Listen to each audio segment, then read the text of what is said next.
Ang mga matuwid ay nasa kamay ng Diyos, at di sila makararanas ng kamuntimang pahirap. Sa akala ng mga hangal, ang mga matuwid ay mamamatay. Iniisip nilang ang kamatayan ay kapahamakan, at ang pagpanaw nila ay tuluyang paglaho. Ngunit ang totoo, sila'y nananahimik na.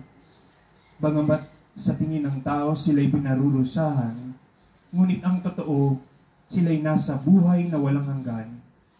Ang kaunting pagtitiis nila ay tutumbusan ng malaking pagpapala na patunayan ng Diyos na sila'y karapat-dapat.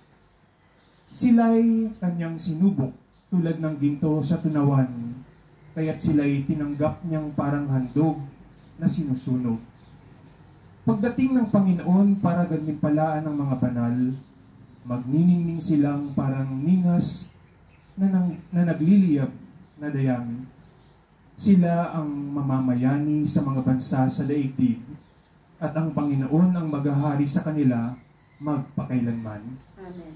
Ang mga nagtitiwala sa Kanya ay makauunawa sa katotohanan ng Kanyang pamamaraan, at ang mga naging tapat sa Kanya ay mamumuhay na kasama Niya sa Kanyang pag-ibig, sapagkat Siya ay mabuti at maawain sa Kanyang mga hinirang. Ang salita ng Diyos. Salamat sa Diyos.